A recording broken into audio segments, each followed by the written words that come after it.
ఎందుకు ఇచ్చాడండి బలాన్ని అంటే, దేవునికి సాక్షిగా ఉండటానికి. ఎలా ఉండడానికంటండి? సాక్షి. నా యేసు సజీవుడు అని ఈ లోకానికి చూపించడానికి మనకేం కావాలంటండి? దేవుని యొక్క బలం కావాలి. హల్లెలూయా. ఓ శిష్యులు ఏం చూపించారండి లోకానికి? శిష్యులు వారికి వారు చూపించుకున్నారా? లేదు. పేతురు అంటాడు కదా, ఏ స్థలములో అయితే యేసయ్య నాకు తెలియదని 3 సార్లు బొంకాడు, అదే స్థలములో అదే ప్రజల మధ్య నిలబడి చెప్తున్న మాట, నా కొరకు ప్రాణం పెట్టిన యేసయ్యను నేను ప్రకటించక ఉండలేను. ఏమంటున్నాడు? నా కొరకు ప్రాణం పెట్టిన యేసయ్యను నేను ప్రకటించక ఉండలేను. పిల్లిలాంటి పేతురును పులిలాగా మార్చింది ఏంటండి? దేవుడిచ్చిన బలం.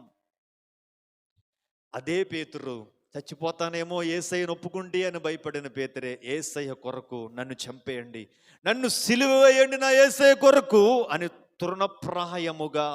యేసయ్య అంటాడు కదా, తన ప్రాణము కంటే ఒకడు ఏమి ఇవ్వగలడు దేవునికి అని చెప్పిన యేసయ్య పేతురు అలా చేయటం చూసి ఎంత సంతోషపడి ఉంటాడండి కదమ్మా.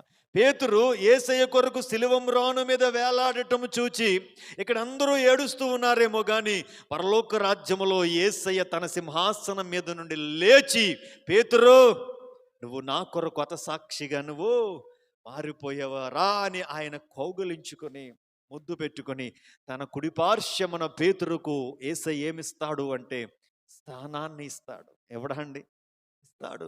ఆ శిష్యులందరూ కూడా ఎందుకు యేసయ్య కొరకు హతసాక్షులుగా మార్చబడ్డారు?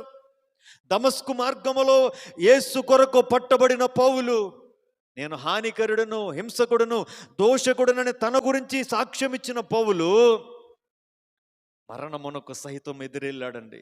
నువ్వు యెరూషలేము వెళ్తే నువ్వు చంపేస్తారా అని ప్రవక్తలు ప్రవచించినా సరే, నా యేసయ్య కొరకు నేను చనిపోవటానికి సహితం సిద్ధమే అని మరణానికి సహితం పౌలు ఏం చేశాడండి? ఎదురెళ్ళాడండి. తన ప్రాణాన్ని ప్రభువు కొరకు హతసాక్షిగా.